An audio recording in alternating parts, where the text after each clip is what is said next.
Bismillahirrahmanirrahim. Assalamualaikum warahmatullahi wabarakatuh. Alhamdulillah wassalatu wassalamu ala Rasulillah wa ala alihi wa ashabihi wa mawalah wa man tabi'ahum bi ihsanin ila yaumil qiyamah wa ba'd. Ikhwati fillah, hadirin jamaah Masjid An-Nafi Dago yang Allah muliakan, para pendengar radio Tarbiyah Sunnah Bandung, juga radio-radio lain yang ikut menyiarkan, para pemirsa Persada TV, Niaga TV, Rabbani TV, beberapa TV lain, juga para netizen. Alhamdulillah, kembali kita berjumpa melanjutkan kajian kitab Fiqih Al-Asma'ul Husna. Selasa yang lalu kita sudah menjelaskan salah satu di antara nama Allah, yaitu Al-Hayyu dengan Al-Qayyum. Sekarang kita lanjut ke nama yang berikutnya, Al-Khaliq dan Al-Khallaq. Bahasa kitanya yang Maha Pencipta. Nama Al-Khaliq dijelaskan dalam banyak ayat dalam Al-Quran. Contohnya surah Al-Hasyr ayat 24, Wallahu al-khaliqul bari'ul musawwir. Dialah Allah yang khaliq, al-bari, al-musawwir. Juga dalam surah Az-Zumar ayat 62, Allahu khaliqu kulli syai'in wa huwa ala kulli syai'in wakil. Dan Allah pencipta segala sesuatu, dan Dia Maha berkuasa atas segala sesuatu. Selain Khaliq, ada lagi dengan bentuk sigat mubalaghah, yaitu Al-Khallaq. Al-Khallaq maknanya ya Maha Pencipta. Ada dua ayat, pertama dalam surah Al-Hijr ayat 86, Inna rabbaka huwal khallaqul alim. Sesungguhnya Rabbmu adalah yang Al-Khallaq dan Al-Alim. Dalam surah Yasin ayat 81, Allah berfirman, Bala wa huwal khallaqul alim. Jadi intinya salah satu di antara nama Allah adalah Al-Khaliq dengan Al-Khallaq dengan makna Maha Pencipta. Ada dua makna atau maksud Maha Pencipta. Makna yang pertama adalah ijadus syai' wa ibda'uhu ala ghairi mithalin sabiq. Menciptakan maknanya adalah mengadakan sesuatu serta berkreasi atas sesuatu yang diadakan itu tanpa ada contoh sebelumnya. Jadi semua yang Allah ciptakan, makhluk langit, bumi, planet-planet, jin, manusia, malaikat, itu enggak ada contoh. Karena sebelumnya semua makhluk itu tidak ada. Murni hasil kreasi Allah. Tadinya tidak ada, lalu diadakan. Dan mengadakannya juga tanpa mencontoh apapun atau siapapun. Inilah makna menciptakan yang pertama. Surah Yasin 71 Allah menyatakan awalam yarau anna khalaqna lahum mimma amilat aydina an'ama. fahum laha malikun. Tidakkah mereka memperhatikan bahwa kami telah menciptakan bagi mereka binatang-binatang dengan tangan kami? Allah menciptakan semuanya itu dengan tangannya. Yang dimaksud menciptakan, mengadakan, padahal tadinya tidak ada, dan berkreasi tentang segala-galanya tentang binatang itu. Fahum laha malikun, dan mereka kemudian memiliki binatang itu. Yang menciptakannya Allah, dianugerahkan oleh Allah kepada manusia. Lalu manusia menguasai dan memilikinya. Juga dalam surah Al-Qamar 49, inna kulla syai'in khalaqnahu biqadarin. Sesungguhnya segala sesuatu telah kami ciptakan dengan kadarnya. Yang dimaksud menciptakan, mengadakan, dari sebelumnya tidak ada.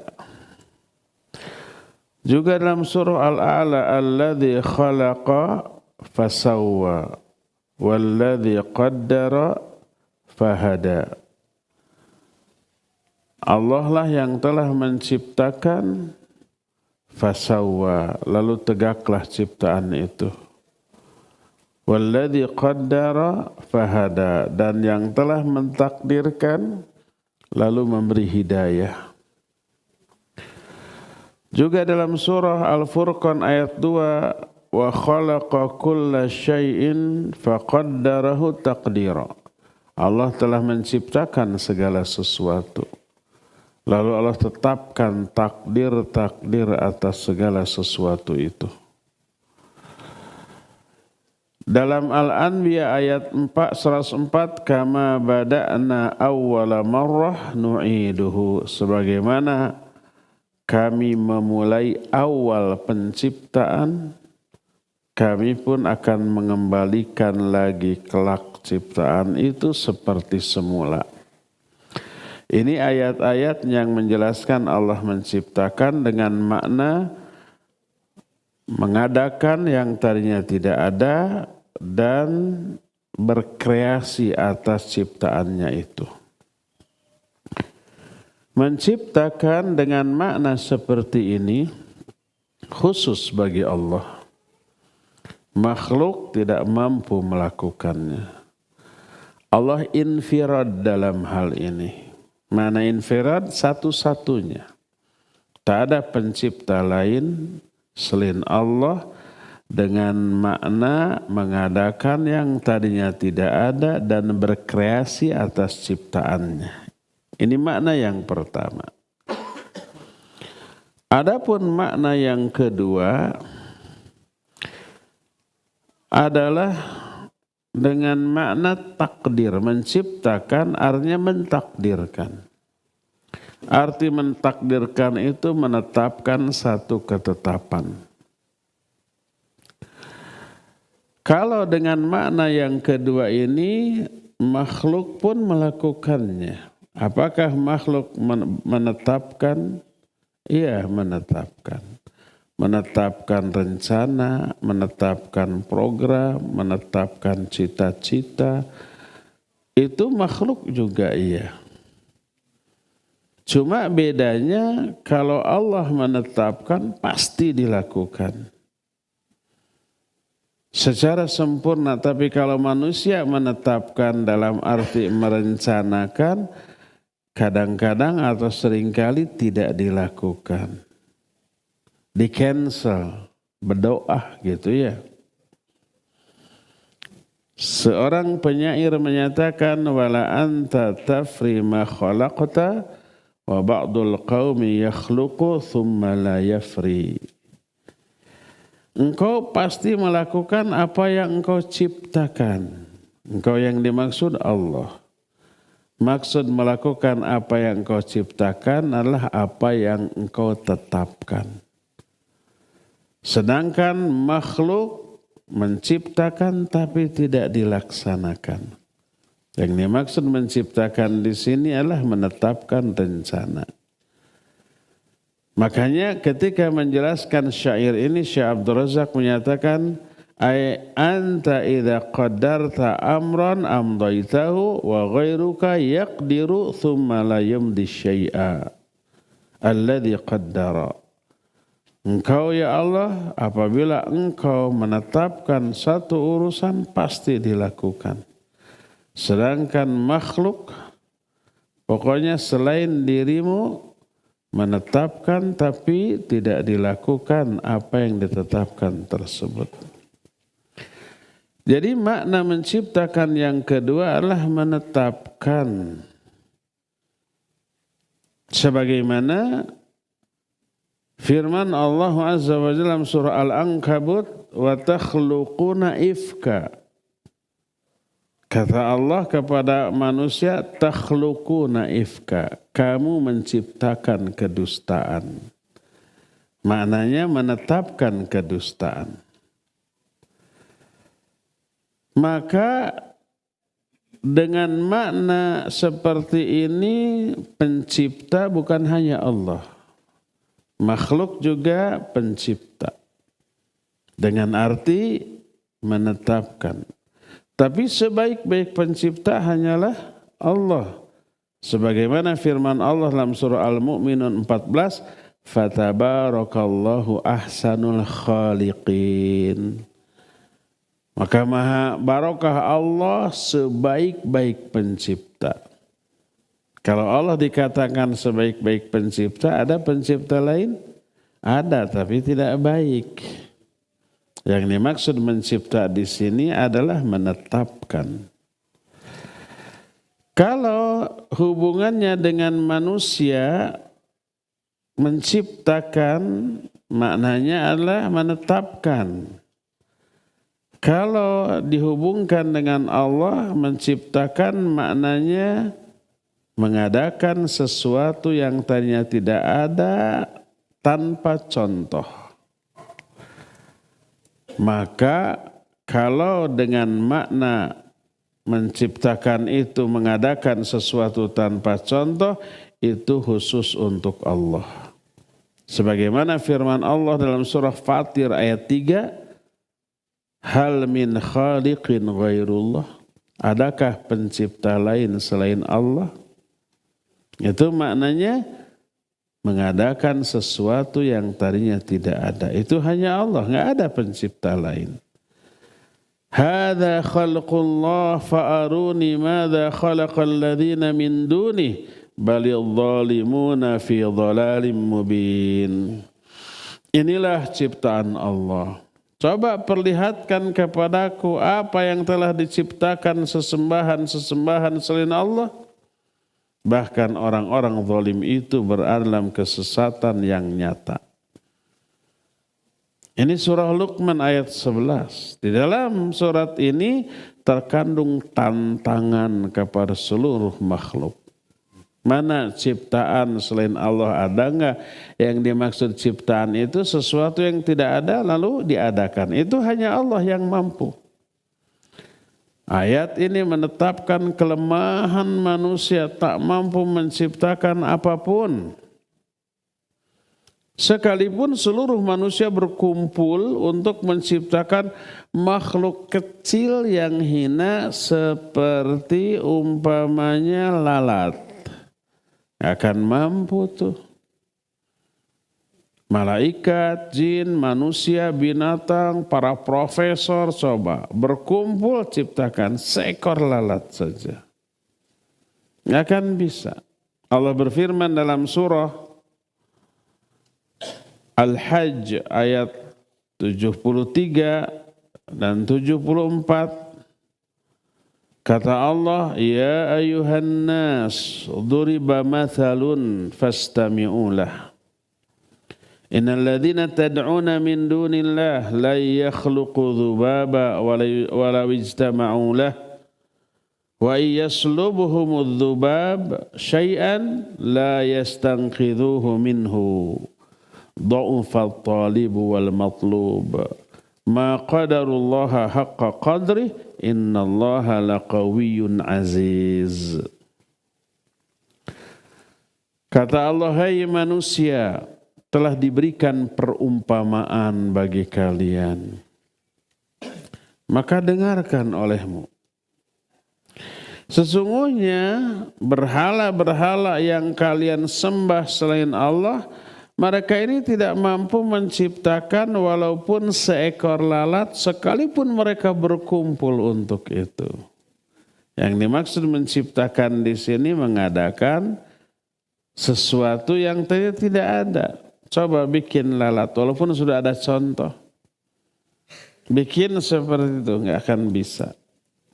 Dan seandainya lalat tersebut merampas sesuatu dari sesembahan itu nggak bisa menyelamatkan barang yang diambil, dirampas oleh lalat. Yang mereka sembahkan patung, batu, pohon, kayu, atau apa saja. Coba patung, lagi namprak begini. Di telapaknya disimpan roti atau kue atau apa. Dia hanya gitu aja nggak bereaksi. Ngeong. Datang lalat diambil tuh. Si rotinya dibawa kabur. Bisa nggak si patung menyelamatkan miliknya? Enggak. Pas belalat ke tek nutup ininya. Kan enggaknya. Mengedipkan matanya pun enggak bisa. Kata Allah, dha'ufat thalibu wal matlub. Yang beribadah lemah, yang diibadati lemah. Lebih lemah daripada yang beribadah. Orang yang menyembah patung lemah, patung yang disembahnya lebih lemah lagi. Mereka tidak mengagungkan Allah dengan sebenar-benarnya pengagungan. Padahal Allah Maha Kuat dan Maha Aziz. Itu yang pertama. Jadi Allah menciptakan dalam arti mengadakan sesuatu yang tidak ada dan berkreasi tanpa contoh sebelumnya. Allah menciptakan langit dan bumi tanpa ada contoh. Allah menciptakan planet, bintang, bulan, matahari nggak ada contoh. Menciptakan malaikat, jin, manusia, hewan nggak ada contoh. Bahkan ciptaan Allah yang nggak ada contoh itu beragam. Entah berapa triliun jenis makhluk. Binatang aja kita nggak bisa sebut semuanya. Satu binatang dengan binatang lain berbeda, ya nggak? Ada yang kakinya 2, ada yang kakinya 3, ada yang kakinya 4, ada yang kakinya 1000 ya. Bahasa Sundana tinggi itu ada 1000 kakinya. Gak percaya sok itu. Makanya disebut kaki 1000. Ada yang 1, ada yang nggak punya kaki, yang merayap dengan perutnya. Ada yang tidak merayap, tapi berenang di air seperti ikan, kaki nggak punya, tangan nggak. Pokoknya triliunan jenis makhluk yang Allah ciptakan, kreasinya luar biasa. Itu pertama. Kedua, kalau Allah menciptakan segala sesuatu itu nggak iseng, bukan pengangguran, nggak main-main. Itu pasti ada hikmah dan kebaikan bagi makhluk lainnya. Saya beberapa bulan yang lalu baca artikel kalau di dunia nggak ada kecoa, kehidupan musnah. Saya mikir apa hubungannya kecoa dengan kehidupan kita, padahal kita mah paling jijik nih. Lihat kecoa ya, kalau akhwat menjerit itu. Lihat kecoa, tapi nggak ada kecoa, kehidupan ini hancur katanya. Ah masa sih gitu ya. Dibaca rentetan hubungan adanya kecoa dengan kehidupan kita. Oh iya benar, masuk akal. Saya nggak akan bahas, antum mencari sendiri artikel. Panjang tuh. Bukan itu materi kita. Jadi semua yang Allah ciptakan nggak iseng. Rabbana ma khalaqta hadza batila. Ya Allah, Engkau tidak menciptakan semuanya ini secara sia-sia. Tapi pasti ada hikmah di balik itu. Maha suci Allah dari kesia-siaan. Sebagaimana firman Allah dalam beberapa ayat, di antaranya Al-Anbiya ayat 16 dan sampai 18.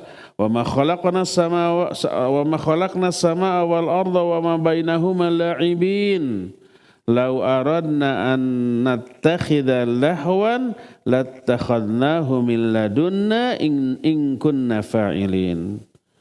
Bal naqdhibu bil haqqi 'alal batil fayadmaghuhu fa idza huwa zahiq wa lakumul wailu mimma tasifun. Kata Allah, tidaklah kami menciptakan langit dan bumi beserta apa yang ada di antara keduanya ini secara iseng, main-main, enggak. Tapi ada apa? Ada hikmah di balik itu. Al-Mu'minun 115 sampai 116 menyatakan, afahasibtum annama khalaqnakum abatha wa annakum ilaina la turja'un fata'alallahul malikul haqq la ilaha illa huwa rabbul arsyil karim. Apakah kalian menyangka bahwa kami menciptakan kalian ini secara iseng, main-main, dan kalian tidak akan dikembalikan kepada kami? Maha tinggi Allah, Raja yang sebenarnya, tidak ada sesembahan yang hak selain Dia, pemilik arsy yang mulia. Jadi semua yang Allah ciptakan ini tidak Dia ciptakan secara main-main, iseng, kebetulan, enggak sengaja, enggak. Termasuk kejadian-kejadiannya. Tapi ada tapinya tuh. Karena semua yang terjadi ini pasti kehendak Allah dengan hikmah tertentu. Nggak boleh kita mengait-ngaitkan satu kejadian dengan kejadian lain. Dengan alasan ini kan nggak kebetulan, tapi Allah yang menetapkan. Lalu kita kait-kaitkan padahal tidak terkait. Cocokologi, dicocok-cocokkan. Nggak boleh. Salah satu dalil yang melarang kita mencocok-cocokkan satu kejadian dengan kejadian lain seolah-olah berkaitan adalah ketika putra Nabi alaihi salatu wassalam yang masih balita, masih bayi, siapa namanya? Meninggal. Ibrahim. Ketika meninggal, bersamaan dengan itu di hari itu terjadi apa? Gerhana. Meninggalnya Ibrahim itu kebetulan apa takdir? Takdir. Kejadian gerhana kebetulan apa takdir? Takdir Allah. Ini bukanlah kebetulan. Ya, dua ini bakal kebetulan takdir Allah. Tapi nggak boleh kita cocok-cocokkan. Oh, terjadinya gerhana itu karena kematian Ibrahim. Dan itu anggapan orang saat itu ya. Saking hebatnya pengaruh Nabi di alam ini, ketika Nabi sedih, alam pun ikut bersedih. Dengan terjadinya gerhana, gelap. Di siang bolong seperti ini tiba-tiba gelap karena terjadi gerhana matahari total. Gelap saat itu. Semua orang menyangka. Alam pun ikut bersedih. Dikaitkan kejadian itu dengan kematian Ibrahim alaihissalatu wassalam. Dibantah oleh Nabi SAW. Betul, itu kehendak Allah, ini juga kehendak Allah. Itu bukan kebetulan, ini juga bukan kebetulan. Tapi nggak boleh diterapkan ilmu cocokologi tadi. Nggak ada hubungan antara gerhana dengan kematian Ibrahim, ya nggak? dibantah oleh Nabi SAW. Sesungguhnya gerhana bulan atau matahari itu salah satu di antara kebesaran Allah. Tidak terjadi karena kematian seseorang atau kelahiran seseorang. Kan gitu ya. Apabila kalian melihat hal itu, maka bertakbirlah sholat. Dibantah oleh Nabi SAW. Maka betapa banyaknya orang mencoba-coba mencocok-cocokkan syariat dengan di luar syariat. Umpamanya, kenapa Nabi SAW mensunahkan tasbih, tahmid, takbir 33 dan menghitung dengan ini. Lalu dicari argumentasi medis. Oh, cocok. Lalu mereka mengatakan tidak ada yang kebetulan di alam jagat raya ini. Kenapa ini 33 dan pakai jari ini 33? Nggak ada yang kebetulan, itu pasti ada kaitan. Nah, ini memaksakan diri mengait-ngaitkan sesuatu yang sebenarnya tidak terkait. Taubahnya seperti gerhana dengan kematian Ibrahim bersamaan. Dan dua-duanya bukan kebetulan, dua-duanya ketetapan Allah. Tapi ada kaitannya enggak? Enggak ada. Enggak boleh dikait-kaitkan seperti itu. Ya. Walhasil pertama, sifat menciptakan Allah. Pertama, Allah menciptakan dengan mana? Mengadakan sesuatu yang tadinya tidak ada. Berkreasi atas hal itu. Yang kedua, semua yang Allah ciptakan tidak ada yang sia-sia. Ini dua hal. Dan dua hal ini tidak terjadi pada makhluk. Makhluk tidak mampu mengadakan apa yang tadinya tidak ada. Tidak bisa berkreasi dari sebelumnya. Tidak ada contoh. Semua kreasi manusia itu ada contoh. Mereka bikin pesawat mencontoh burung. Mereka membuat kendaraan mencontoh binatang. Bahkan mereka berkreasi di dunia bela diri menciptakan jurus-jurus binatang. Ada jurus harimau, jurus ular, jurus anjing, ada menggigit. Dan seterusnya. Jadi ada contoh. Kalau Allah Azza wa Jalla nggak ada contoh. Kedua, manusia sering berkreasi secara iseng. Ketiga, manusia sering berkreasi dan gagal. Kalau Allah Azza wa Jalla tidak. Ya. Allah berfirman dalam surah At-Talaq ayat 12. Ini dalil bahwa Allah menciptakan dalam arti mengadakan sesuatu yang tidak ada. Allahul ladzi khalaqa sab'a samawati wa minal ardi mithlahun yatanazzalul amru bainahun lita'lamu annallaha ala kulli syai'in qadir wa annallaha qad ahata bikulli syai'in ilma. Allah lah yang telah menciptakan 7 lapis langit dan juga 7 lapis bumi juga seperti itu. Lalu turunlah perintah Allah di antara langit dan bumi ini. Agar kalian mengetahui bahwa Allah Azza wa Jalla atas segala sesuatu maha kuasa dan ilmu Allah meliputi segala sesuatu.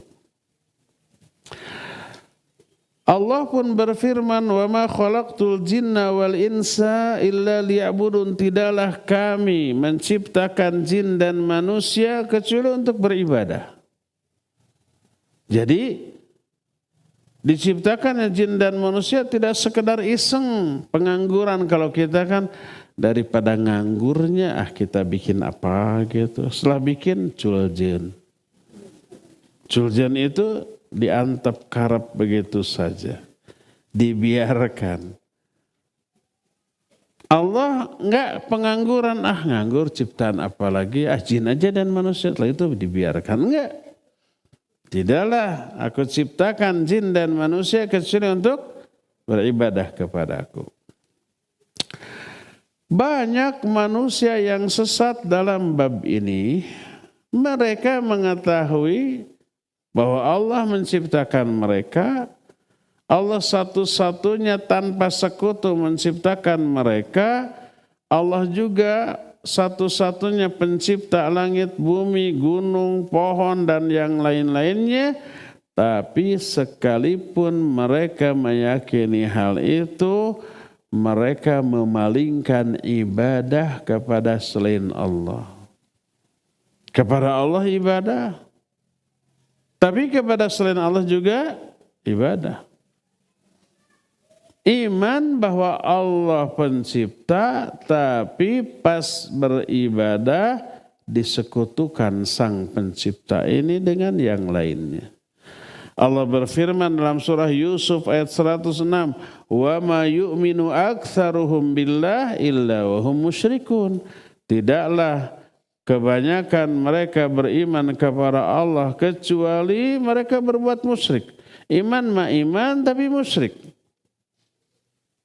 Berkata Ibnu Abbas radhiyallahu anhuma, "Min imanihim idza qila lahum man khalaqas samaa'a wa man khalaqal arda wa man khalaqal jibala qalu Allah wa hum musyrikun."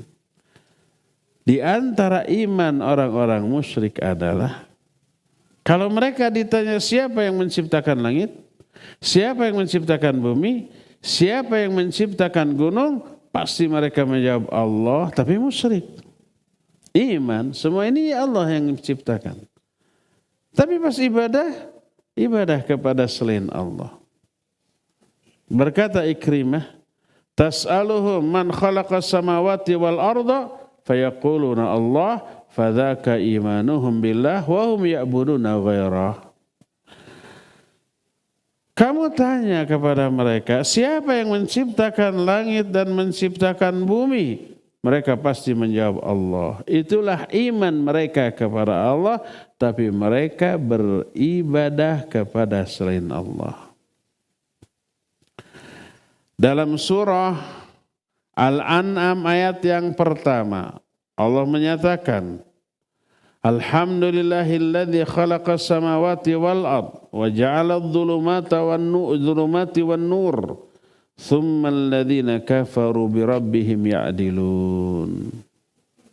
Segala puji bagi Allah yang telah menciptakan langit dan bumi, menciptakan kegelapan dan cahaya. Kemudian orang-orang kafir mengimani semua itu, tapi mereka ketika beribadah berpaling dari beribadah kepada Allah. Berkata Ibnu Abbas, "Yuridu adalubi min khalqil hijarah wal asnam ba'da an aqarru bi ni'mati wa rububiyyati."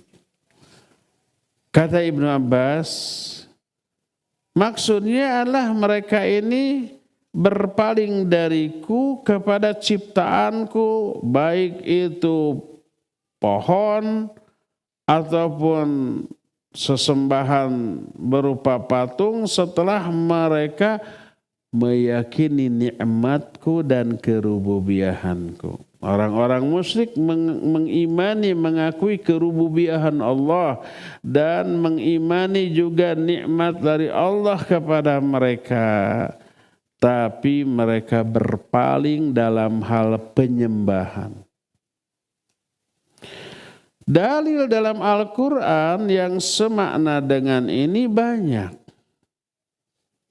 Orang-orang kafir mengakui bahwa Allah satu-satunya pencipta, pemberi nikmat, pengatur seluruh alam.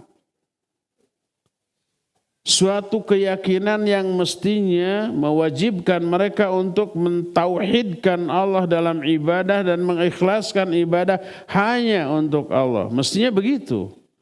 Tapi realitanya tidak. Allah berfirman umpamanya dalam Al-Quran, surah Al-Ankabut ayat 61, "Wala in sa'altahu man khalaqas samawati wal ard wa sakhkhara asy-syamsa wal qamar la yaqulunna Allah." Kalau kamu bertanya kepada mereka, siapa pencipta langit dan bumi? Siapa yang menundukkan matahari dan bulan? Pasti mereka menjawab Allah. Iman tuh. Tapi kenapa mereka berpaling dari Allah dalam hal penyembahan? Allah mengatakan fa'anna yu'fakun, bagaimana mereka bisa dipalingkan? Dipalingkan dari keyakinan yang mestinya melahirkan penghambaan yang benar kepada Allah. Kalau yakin Allah satu-satunya pencipta langit dan bumi, yang mengatur seluruh alam jagat raya dan kehidupan, ini mestinya ibadah hanya kepada Allah. Tapi kok berpaling ibadahnya kepada selain Allah? Maka perkataan fa'anna yu'fakun disebut dengan sebutan taubih, celaan. Udah tahu Allah yang menciptakan kamu, kok kamu beribadah kepada selain Allah? Gitu tak. Dalam Luqman ayat 25 Allah menyatakan wala in sa'altahu man khalaqas samawati wal ard la yaquluna Allah qulil hamdulillah bal aktsaruhum la ya'lamun. Kalau kamu bertanya kepada mereka, siapa yang menciptakan langit dan bumi? Mereka menjawab Allah. Setelah mereka mengakui Allah satu-satunya pencipta, lalu Allah mencela mereka dengan mengingkari perbuatan syirik mereka dengan mengatakan, ucapkan olehmu ya Muhammad, Alhamdulillah. Nabi Muhammad yang mengatakan Alhamdulillah karena tidak seperti mereka. Segala puji bagi Allah. Tapi kebanyakan manusia tidak mengetahui. Bahkan di dalam surah Rum ayat 40 Allah menyatakan. Ini ayat menjadi dalil bahwa mereka pun meyakini pengatur kehidupan di alam jagat raya ini Allah. Yang menghidupkan dan mematikan. Yang memberikan rizki. Itu mereka yakini Allah. Kata Allah, Allahul ladzi khalaqakum, thumma razaqakum, thumma yumitukum, thumma yuhyikum. Hal min syurakaikum may yaf'alu min dzalikum min syai'. Allah lah yang telah menciptakan kalian, memberi rizki kepada kalian, mematikan kalian dan kemudian menghidupkan kalian. Sebenarnya seluruh kehidupan Allah yang atur. Apakah sekutu-sekutu kalian, berhala kalian ada yang melakukan semua itu untuk kalian walaupun sedikit? Apakah berhala yang kalian sembah menciptakan, memberi rizki, menghidupkan, mematikan walaupun sedikit? Tidak. Maka orang-orang musyrik pun menjawab tidak. Mereka tidak pernah menyaksikan dan tidak pernah menyatakan bahwa berhala mereka mampu menciptakan sesuatu, memberi sesuatu, menghidupkan atau mematikan. Nggak ada satupun satu huruf pun yang keluar dari mulut mereka yang mengisyaratkan itu. Enggak. Kalau ditanya, apakah berhala yang kalian sembah bisa menghidupkan sesuatu sedikit saja, memberi rezeki sedikit? Tidak. Bahkan mereka meyakini sesembahan itu harus diberi rezeki oleh mereka. Dengan cara apa? Mengirim sesajian barijeng te coceng-coceng acannya. Coceng itu artinya berkurang sedikit pun. Sesungguhnya ada surutu, ada kemenyan, ada makanan ini, makanan itu gitu ya, sedikit-sedikit disajikan. Berkurang apa tidak? Oh besoknya habis, gembul ya mbah teh. Apa ada yang begitu? Tidak ada. Nggak berkurang sedikit pun. Ada yang meyakini sarinya yang mereka hisap. Katanya begitu. Ini memberikan testimoni bahwa sesembahan mereka harus diberi makanan oleh mereka, bukan memberi. Jadi ngagawekeun eta teh. Menolong tidak, ngadidiweuh iya. Bahasa Sundana mah lauk buruk milu mijah atuh. Itu enggak ada terjemahan. Maka setelah Allah menyatakan apakah sesembahan kalian itu mampu melakukan semua itu walaupun hanya sedikit? Dijawab tidak. Subhanahu wa ta'ala amma yusyrikun, maha suci Allah dan maha tinggi dari apa-apa yang mereka sekutukan. Juga dalam Al-Mu'minun mulai 84 sampai 89 Allah berfirman, Qul limanil ardu wa man fiha in kuntum ta'lamun sayaquluna lillah. Qul afala tadhakkarun. Qul man rabbus samawati sab'i wa rabbul arshil azim sayaquluna lillah. Qul afala tattaqun. Qul man biyadihi malakutu kulli syai'in wa huwa yujiru wa yujaru alaihi in kuntum ta'lamun sayaquluna lillah. Qul fa anna tusharun. Tanya kepada mereka, punya siapa bumi beserta isinya kalau kalian tahu?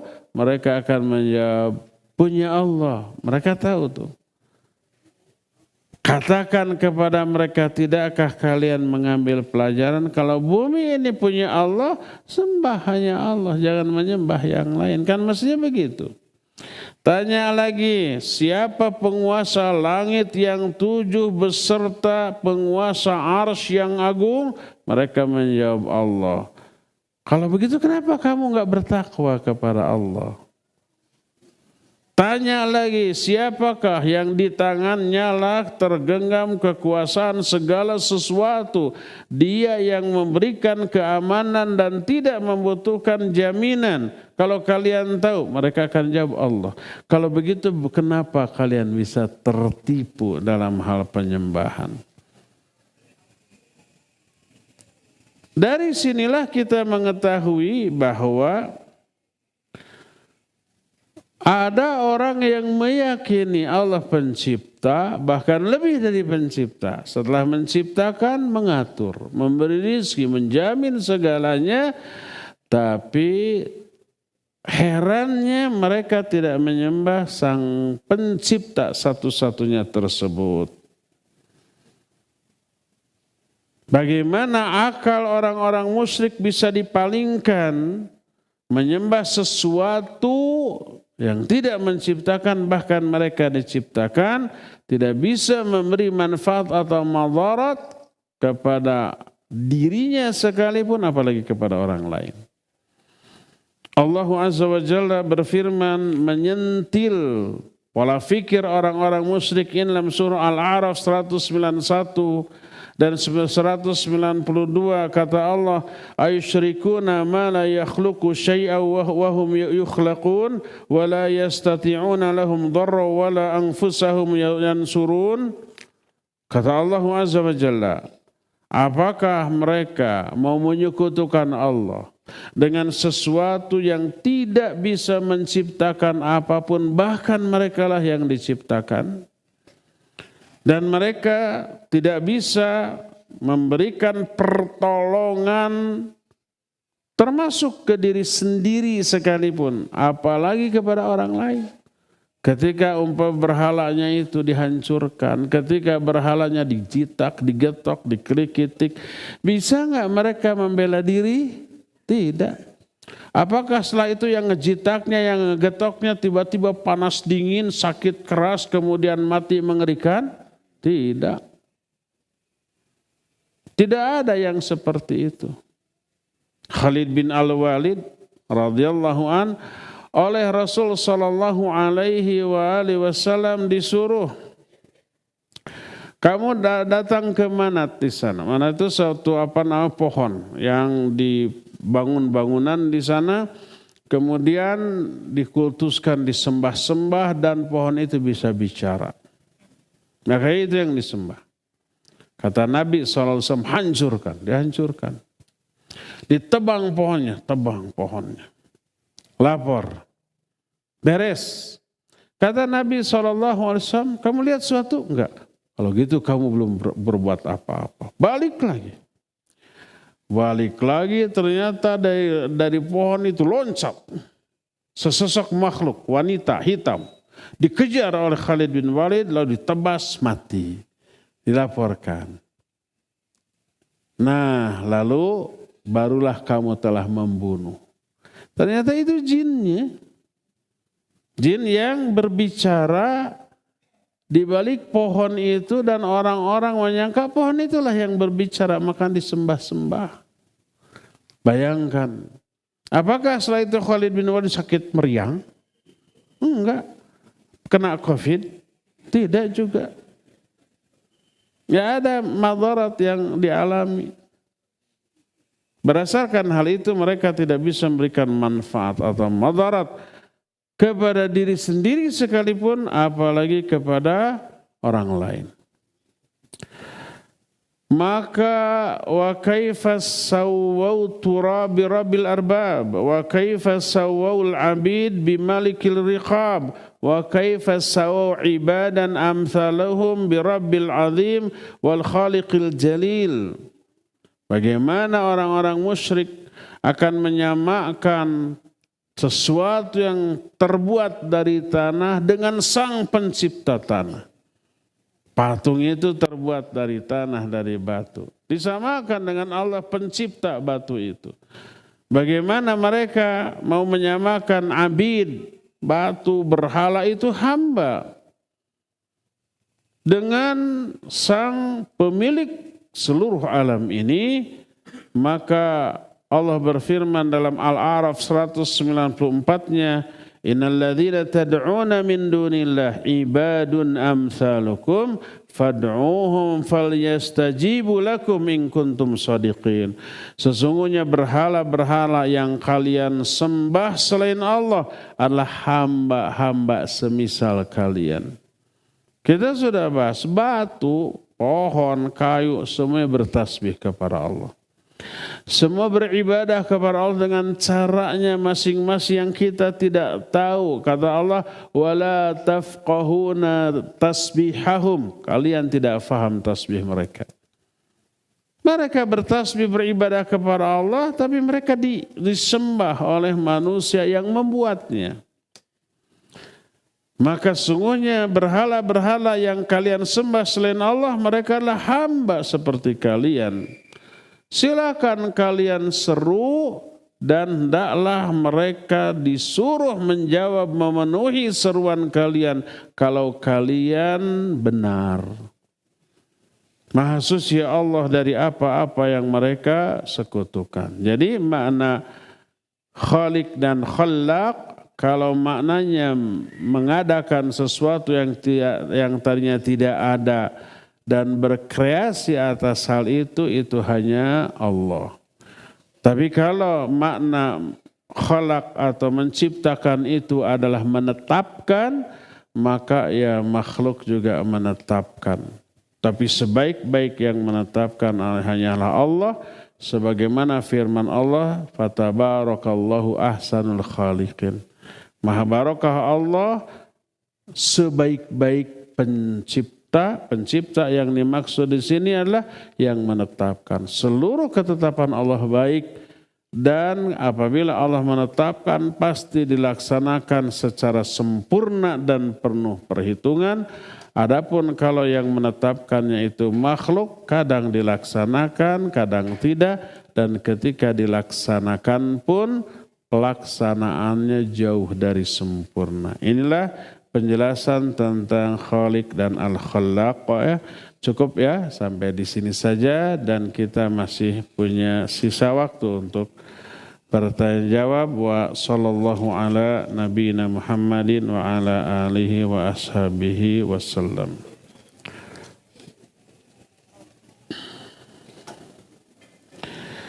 Bismillah, assalamualaikum warahmatullahi wabarakatuh. Ustadz, izin bertanya. Bagaimana cara menghadapi orang yang gemar mengutip dan meniru tanpa menyebut sumber, bahkan terkesan mengklaim itu karyanya? Namanya plagiat ya. Plagiat itu adalah menjiplak karya orang lalu diklaim sebagai karya sendiri. Itu salah apa benar? Ada dua. Pertama, kadang kesannya plagiat. Tapi ternyata tidak. Hanya isi pikiran orang itu sama dengan orang lain yang seolah-olah dia tiru. Dan ini di kalangan para ulama banyak. Seorang ulama nanya tentang gimana akidah Ahlus Sunnah wal Jamaah begini. Udah dicatat. Nanya ke yang lain gimana akidah Ahlus Sunnah begini. Sama persis. Nanya lagi ke sampai beberapa orang sama persis. Apakah itu plagiat? Tidak. Hanya pemahaman mereka yang sama. Ini salah satu di antara karomah para ulama, ya, sama pikirannya bahkan nyaris kalimat pengungkapannya juga hampir sama. Kadang-kadang kita menemukan tulisan para ustadz, tuh sama, kadang-kadang judulnya aja yang berbeda. Yang pertama sembunyikan kebaikan kita. Yang lain menyatakan rahasiakan amal solehmu. Sama maknanya? Sama. Isinya ayat dan hadis yang sama, paling urutannya yang berbeda. Atau terjemahannya yang berbeda sedikit tapi intinya sama. Apa itu plagiat? Tidak. Hanya keyakinan pemahaman mereka sama lalu diungkapkan bareng-bareng. Ada sedikit perbedaan dari aspek struktur bahasa, kalimat, redaksional kayak gitulah. Tapi intinya sama. Kalau begitu nggak apa-apa. Tapi kalau umpama kita menjiplak murni ya, kemudian diklaim sebagai tulisan kita, ini tidak boleh. Wajib untuk dicantumkan sumbernya.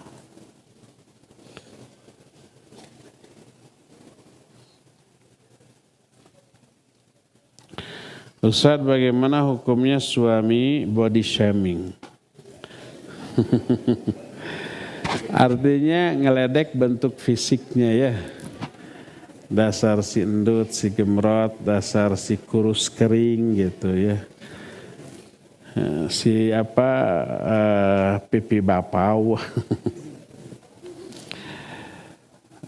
Contoh suka dibilang gendut. Iya. Kalau si orang yang dikatainnya itu tidak suka, itu meledek, itu sukhriyah namanya. Ledekan. Tidak boleh. Allah berfirman, ya ayyuhalladzina amanu la yaskhar qaumun min qaumin asa ayyakunu khairan minhum. Hai orang-orang yang beriman, janganlah sebagian kalian meledek sebagian yang lain, menghina sebagian yang lain. Enggak boleh kalau tidak suka. Kecuali kalau suka, bukan body shaming kalau gitu. Kalau suka memuji ya. Badanmu indah banget kayak balon. Lalu suka, saya teh atau empuk kan katanya gitu. Jadi senang, itu pujian. Tapi kalau tidak suka maka tidak boleh ya. Kalau diungkapkan di hadapannya itu namanya sukhriyah, meledek. Tapi kalau di belakang orangnya gibah. Termasuk menggibahi bentuk fisik. Ya. Dan orang yang dikatai digibahi nggak suka diomongin kayak gitu maka tidak boleh. Itu yang pertama. Yang kedua sadar suami nggak suka ke yang gendut. Coba diet, jangan terlalu RW 06 kalau makan. Tahu RW 06? Rewog. Jadi makan sehari 5 kali, sekali makan 2 porsi minimal. Ya gendut. Akhirnya suami tidak suka. Lalu ketidaksukaannya itu diungkapkan dalam bentuk ngeledek tadi. Ndut, sini ndut gitu. Mungkin dia ingin kurus, coba olahraga. Ya perlu yang berat, jalan kaki 1/2 jam setiap hari. Terus atur pola makan. kurangi porsinya. Banyak memakan sayur buah. Hindari segala macam keburukan dan kejelekan. Gorengan maksudnya. Padahal enak.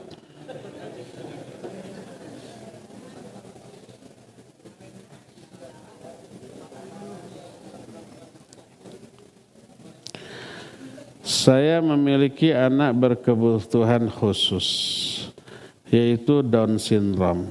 Mohon nasihatnya untuk saya dan suami. Ujian yang Allah berikan kepada setiap orang beda-beda. Ada yang menyenangkan, ada yang tidak menyenangkan. Yang menyenangkan anaknya itu cerdas, kasep, ganteng. Ujian enggak? Ujian. Ada juga yang berupa hal yang tidak menyenangkan. Buruk bentuk fisiknya, goreng patut gitu. Warna kulitnya umpamanya hitam. Atau termasuk yang berkebutuhan khusus, autis atau sindrom apapun. Itu juga ujian. Apa yang harus dilakukan? Pertama, sabar. Jangan mengeluh. Itu pemberian Allah. Bukan hasil ikhtiar kita, bukan kesalahan kita. Kedua, itu amanah. Jaga, urus, tanggung jawab, tunaikan hak-haknya, berikan perhatian lebih daripada yang normal. Jangan mengeluh dengan itu. Jangan apalagi menyalahkan Allah. Kenapa ya Allah? Saya rajin ibadah, tapi dikasih anak yang kayak begini. Yang lain yang gak ibadah sehat-sehat tuh. Normal-normal. Jangan. Ada kesan menyalahkan Allah Azza wa Jalla. Ada kesan Allah menzalimi. Allah itu laisa bidhallamil abid. Allah gak pernah zalim kepada hamba-hambanya. Tidaklah kita diberikan ujian berlebih dibanding orang lain kecuali Allah memandang kita layak, pantas dan mampu mengatasinya. La yukallifullahu nafsan illa wus'aha.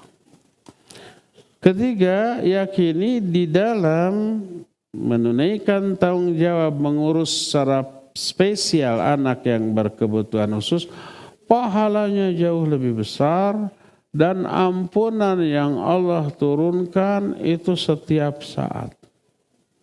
Kenapa? Karena melahirkan penderitaan. Setiap kita lihat anak itu kita bersedih, menangis. Penderitaan enggak? Penderitaan. Gugur dosa tuh. Semua penderitaan yang Allah berikan kepada hamba menggugurkan dosa. Kesabaran di atas hal itu melahirkan pahala yang tidak dihitung. Saking banyaknya innama yuwafa sabiruna ajrahum bighairi hisab. Innama yuwaffas sabiruna ajrahum bighairi hisab. Allah hanya memberikan pahala kepada orang sabar tanpa dihitung-hitung, digelontorkan dengan jumlah yang sangat banyak. Wa basyiris sabirin alladzina idza asabathum musibah qalu inna lillahi wa inna ilaihi rajiun ulaika alaihim salawatu min rabbihim wa rahmah wa ulaika humul muhtadun. Orang yang sabar itu dapat salawat dari Allah, dapat rahmat, dapat juga hidayah, petunjuk. Banyak kesabaran melahirkan banyak keuntungan yang tidak Allah berikan kepada orang yang tidak diuji.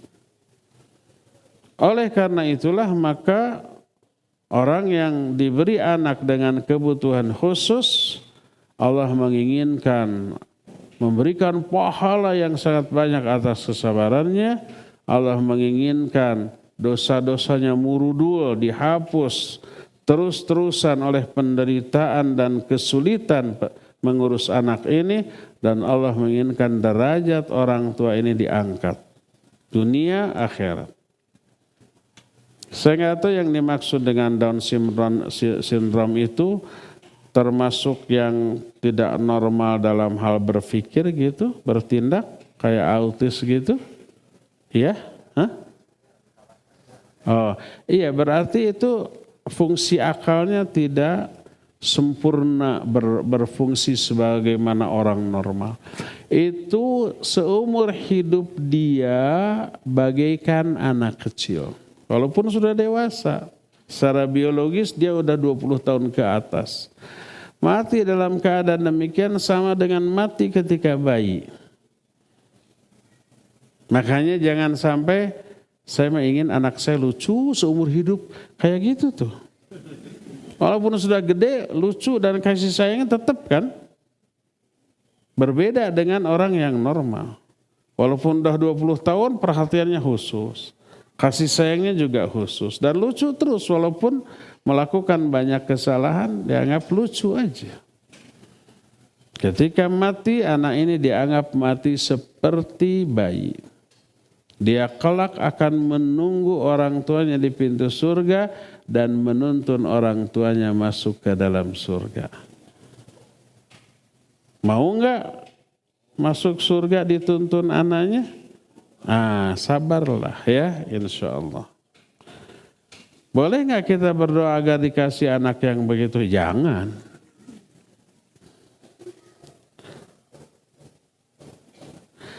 Apabila orang Muslim ikutan merayakan Imlek, apakah itu melenceng dari akidah? Ya iyalah. Ikut senang dengan perayaan agama lain, nggak boleh.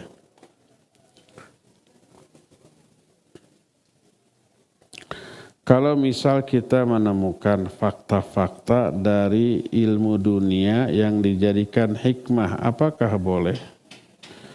Misal saat mengajarkan anak tentang kenapa babi haram dimakan. Saya bercerita tentang babi kotor mengandung cacing pita dan sebagainya. Bolehkah begitu mengaitkan sains dalam ciptaan Allah? Karena tadi nggak boleh cocokologi antar ketetapan ciptaan Allah. Ada yang disebut dengan al-i'jazul ilmi. Al-i'jazul ilmi adalah hasil penemuan, eksperimen, penelitian, ilmu pengetahuan para ahli sains teknologi yang isinya sesuai dengan Quran dan Sunnah. Itu yang disebut dengan al-i'jazul ilmi. Sekarang ada ilmu genetika. Jadi gen seseorang bisa menurun bukan hanya ke anak, ke cucu, malah ke cicit dan seterusnya. Kadang ke anak, ke cucu tidak nurun, ke cicitnya nurun gitu kan. Ternyata ilmu itu ya diakui. Ternyata ada hadis tentang hal itu. Ketika ada sepasang suami istri yang dua-duanya berkulit hitam tapi kemudian anaknya putih. Sang suami curiga istrinya selingkuh dengan yang berkulit putih. Nggak mungkin orang tuanya hitam, anaknya putih, kata dia. Datang kepada Nabi SAW lalu dijelaskan. Adakah unta yang kedua orang tuanya hitam atau coklat lalu anaknya berwarna lain? Nah, itu. Ternyata itu adalah hadis yang bercerita tentang ilmu genetika. Lalu orang-orang menjadikan ilmu genetika sebagai legitimasi dari kebenaran hadis. Itu yang disebut dengan al-i'jazul ilmi. Bagaimana tanggapan para ulama tentang al-i'jazul ilmi? Boleh dijadikan sebagai hal yang menguatkan, bukan dalil pokok. Gak boleh dijadikan sebagai dalil pokok. Karena hasil penelitian, hasil eksperimen, hasil penemuan boleh jadi dianggap benar di zaman itu, tapi beberapa puluh tahun kemudian dianggap salah. Ada teori baru yang menyatakan oh enggak seperti itu gitu ya. Ingat enggak kita waktu SD yang sezaman dengan saya ya. Kenapa cecak bisa nempel di dinding? Kita dulu dapat keterangan dari guru cecak punya zat perekat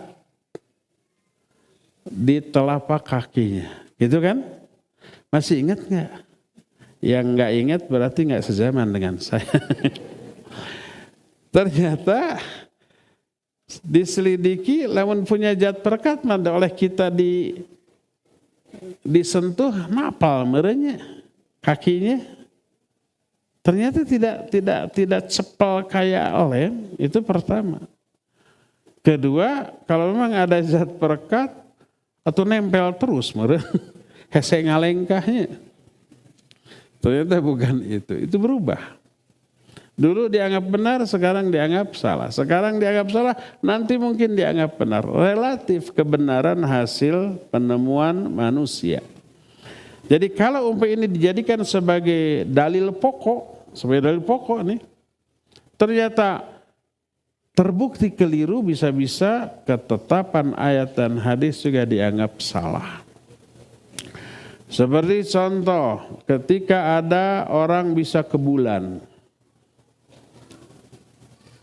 Orang nyibuk cari ayat pembenar, ketemu tuh. Surah Ar-Rahman 33, ya ma'syaral jinni wal ins, in istata'tum an tanfudhu min aqtari samawati wal ard, fangfudhu, la tanfuduna illa bisultan. Hai jin dan manusia, kalau kamu mampu menembus langit dan bumi, silakan tembus. Kalian tidak bisa menembusnya kecuali dengan sultan. Lalu sultan ini diartikan teknologi yang melahirkan Apollo 11 yang bisa ke bulan. Oh, ternyata manusia ke bulan itu ada ayatnya. Saat itu diyakini benar. Lalu berapa puluh tahun kemudian ternyata berita tentang orang ke bulan bohong katanya, kan gitu ya. Wallahu alam, kita nggak tahu benar. Tapi kalau ini benar bohong, oh berarti ayat itu salah nanti. Apalagi kalau kita lihat tafsir ayat itu bukan orang ke bulan, jin. Kan ini tantangan jin ke jin juga, ya ma'syarul jin wal ins, kelompok jin dan manusia. Jin itu untuk ke langit nggak perlu Apollo 11. Apollo 100 juga nggak perlu.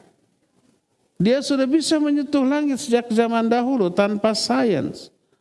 Dalam surah Jin dikatakan, inna kunna lamasna sama, kami bisa menyentuh langit untuk mencuri dengar berita di langit.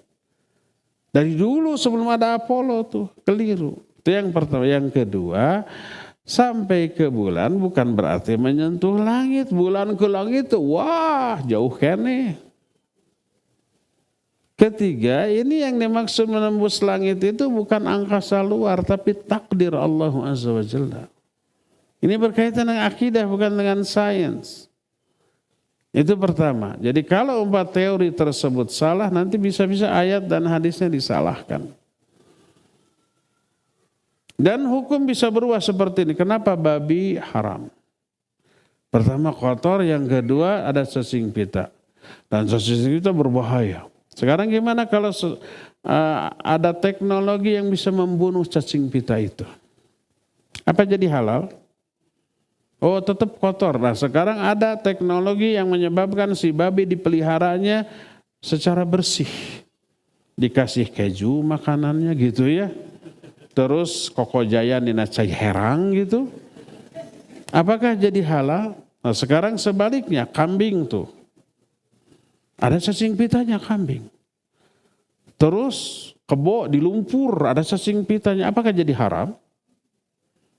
Di lumpur itu lele tuh. Di lumpur kan apa jadi haram? Tidak. Bukan karena itu. Bukan karena kotor, bukan karena cacing pita. Tapi sudah itu mah ketetapan Allah saja. Mau kotor mau bersih itu haram. Yang lain ada yang lebih kotor daripada babi. Tapi tetap halal. Coba umpamanya lele masuk septic tank. Jadi gemuk dan banyak. Dijual di pecel-pecel. Kan ada isu kayak gitu dulunya, entah hoax entah benar nih. Dan seterusnya ya. Jadi bukan karena itu. Jadi al-ijazul ilmi atau hasil penemuan sains modern gitu yang bersesuaian dengan ayat atau Quran hanya boleh dijadikan sebagai dalil penguat, bukan dalil pokok. Tetap dalil pokoknya ayat dan hadis itu sih menjadi dalil pokok bagi sebuah kebenaran, ya. Wallahu a'lam bishawab.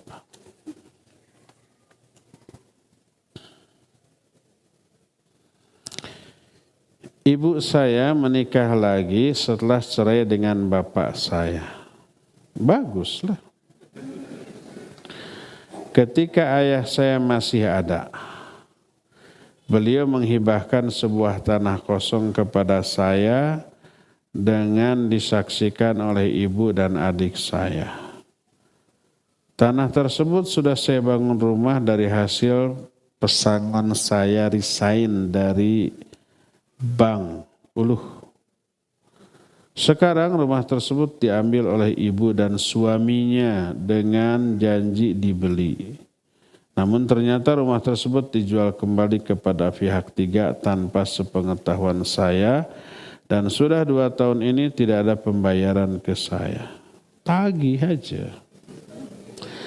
Saya dan istri sudah mencoba berbagai cara dan komunikasi dengan ibu dan suaminya, namun mereka selalu mengelak. Rumah tersebut rencana untuk saya beli rumah untuk istri dan anak. Mohon petunjuk saya harus bagaimana. Kalau caranya bukan urusan syar'i, tapi urusan syar'inya adalah orang tua boleh memberi hibah ke anaknya selama orang tua masih hidup. Dan benda yang dihibahkan saat itu langsung diberikan dan dimanfaatkan oleh anak. Dengan syarat harus adil. Kalau anaknya 3, tiga-tiganya kasih. Jangan sampai ini dikasih, yang lain tidak, nanti timbul kecemburuan.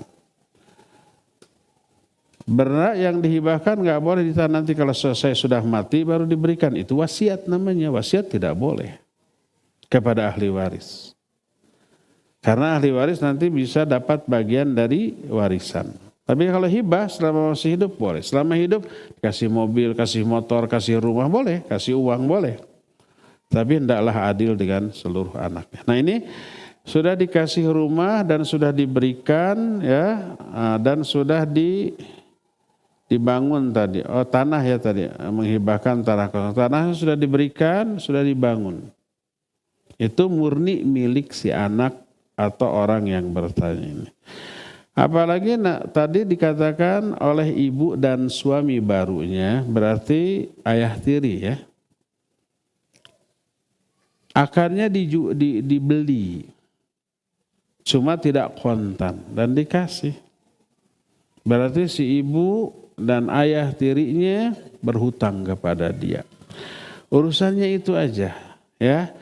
Sekarang gimana caranya? Saya juga nggak tahu. Coba ke pengacara. Coba datang baik-baik ke ibu. Saya juga butuh rumah untuk istri saya dan anak saya gitu ya. Nah, kalau umpama kita memiliki keluangan rizki, ya sudah hibah saja ke ibu. Itu ibu sendiri kok. Ibu kandung kan?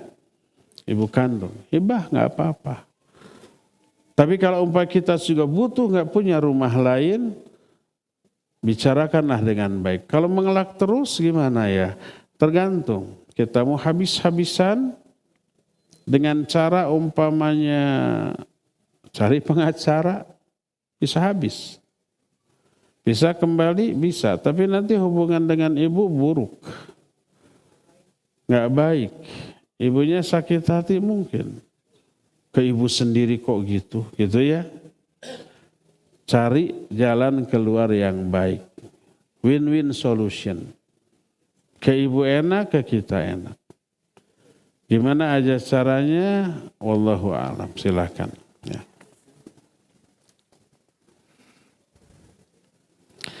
Bolehkah membuat wasiat jika meninggal dunia minta diurus secara sunnah mengingat lingkungan keluarga belum mengenal sunnah? Harus, boleh ya. Apakah di tarbiyah sunnah ada tim janaiz yang bisa kami hubungi? Bisa, hubungi saja pengurusnya ya. Kalau ternyata tidak ada, ini sudah berapa puluh tahun YTS berdiri, nggak punya tim. Padahal daurah pengurusan jenazah sudah berkali-kali.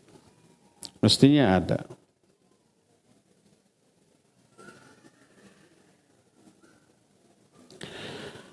Izin bertanya, nama anak saya terdapat kata Albar dan mengambil dari Asmaul Husna Albar. Setelah mengetahui ilmunya, ternyata menamai anak dengan sifat Allah tidak dibolehkan karena sifat yang hanya Allah miliki. Ini mungkin emak-emak ya, sambil ngobrol, kayak sekarang. Betulkah semua nama dan sifat Allah nggak boleh diberikan kepada makhluk, kepada orang? Tidak betul, ada yang boleh, ada. Karena Allah juga mensifati makhluk dengan beberapa yang sama dengan secara lafaz. Seperti Al-Aziz, Rauf, Rahim. Qad ja'akum rasulun min anfusikum azizun alaihi ma anittum harisun alaikum bil mu'minina raufur rahim. Telah datang Rasul kepada kalian dari bangsa kalian. Rasul ini aziz. Azizun alaihi ma'anitum. Rasul ini harisun alaikum. Terus bil mu'minina raufur rahim. Rauf, rahim, aziz itu nama-nama Allah dan sifat Allah. Tapi Allah berikan kepada makhluk. Boleh? Boleh. Malik itu nama dan sifat Allah. Ada ulama namanya Malik. Para sahabat namanya Malik. Ada Imam Malik, Malik bin Dinar dan seterusnya. Ada berapa nama yang Allah boleh, yang Allah berikan atau Allah nisbatkan kepada makhluk? Iya. Ada berapa nama juga yang tidak boleh dinisbatkan kepada makhluk. Ya.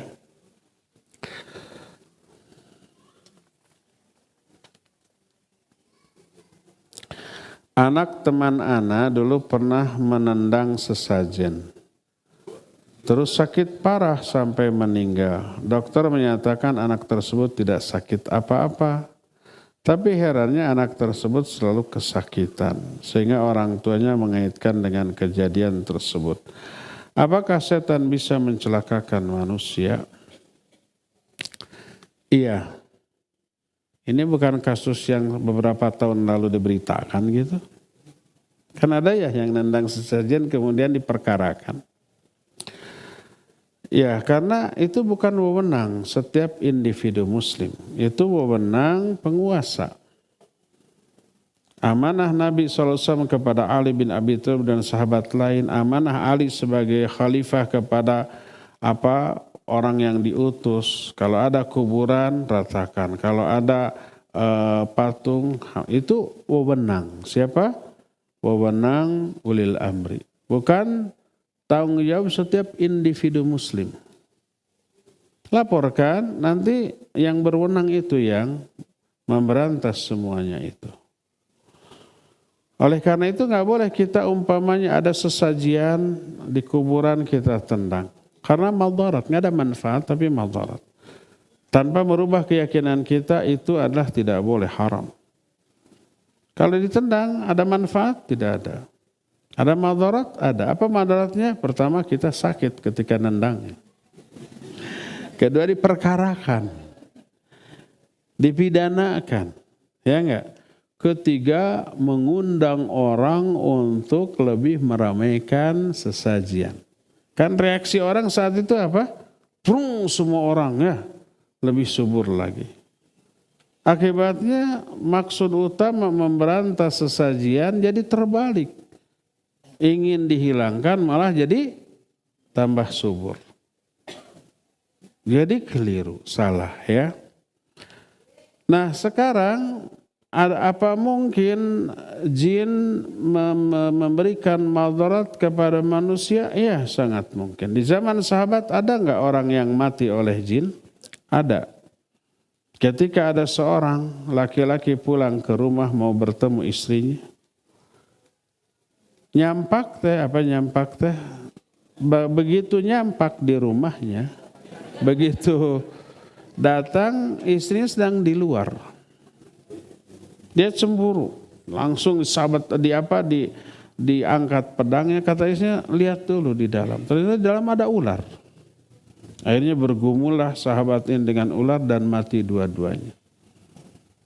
Sehingga sahabat yang meriwayatkan menyatakan, saya tidak tahu siapa yang lebih dahulu mati, ular atau sahabat. Ternyata ular itu jin. Makanya para ulama juga mewanti-wanti kalau kita mau membuang air panas ke WC, sebut dulu nama Allah. Amat sangat mungkin di WC ada jin di sana. Mungkin anaknya lagi cingogo, dibanjur sama kita ngagurubuk. Kemudian orang tuanya ngamuk ke kita, sangat mungkin terus mengganggu kita. Sangat mungkin kalau umpamanya kasus yang ditanyakan orang yang nendang sesajian kemudian sakit. Sangat mungkin di sana ada jin, mungkin. Kesalahannya di mana? Pertama tadi. Yang kedua, dia tidak bismillah, menyebut nama Allah. Ada orang, ini kisah nyata tapi nggak akan saya sebut orangnya. Malam-malam lewat kuburan. Kuburan itu terang benderang dan bersih. Jadi tidak pika keengen gitu.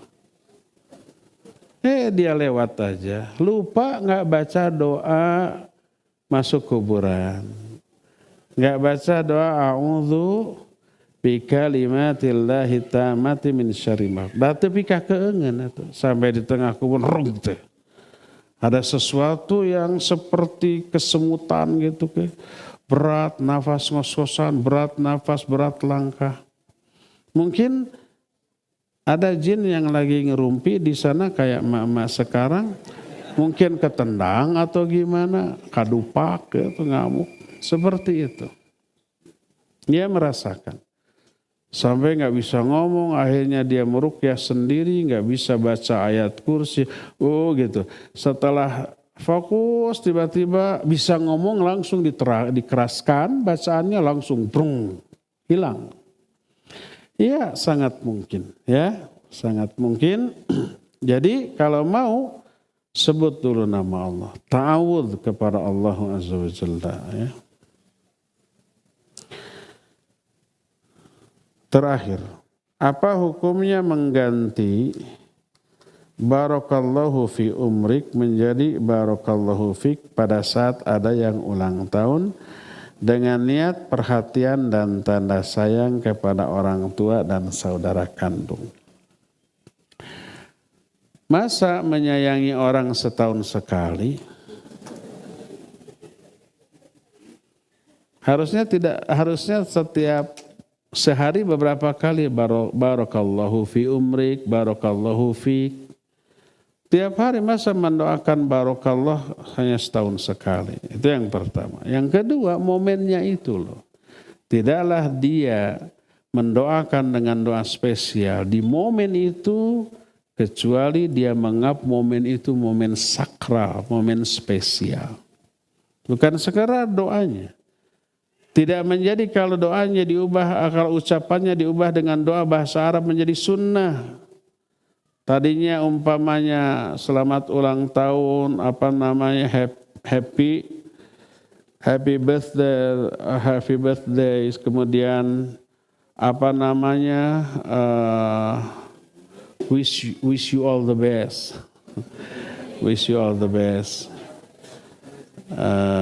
dan seterusnya. Itu kan tadinya pakai bahasa Inggris, pakai bahasa Indonesia, semoga panjang umur. Dirubah menjadi bahasa Arab, barakallahu fi umrik, seperti itu. Jadi istilah tidak mengubah hakikat. Hakikatnya adalah mensakralkan hari ulang tahun. Dan itu adalah ritual orang-orang di luar Islam. Tidak menjadi Islami hanya karena doanya diubah ke bahasa Arab, enggak. Wish you all the best dengan barakallahu fik. Oh, jadi Islami nyunnah. Tidak. Oleh karena itulah maka sekali lagi adanya penghususan doa di momen itu menunjukkan mensakralkan momen itu. Itu yang di garis bawah ini. Maka tidak boleh ya. Silakan ucapkan barakallahu fik, barakallahu fi umrik wa amwalik wa jahik dan seterusnya sesering mungkin tanpa ada penghususan waktu di momen tertentu ya. Jadi kalau ada penghususan berdoa di momen tertentu maka itu tidak boleh karena mengandung penghususan kepada waktu tersebut dan ini yang terlarang. Cukup ya sampai di sini saja. Subhanakallahum bihamdik asyhadu an la ilaha illa anta astaghfiruka wa atubu ilaik walhamdulillahirabbil alamin. Wassalamualaikum warahmatullahi wabarakatuh.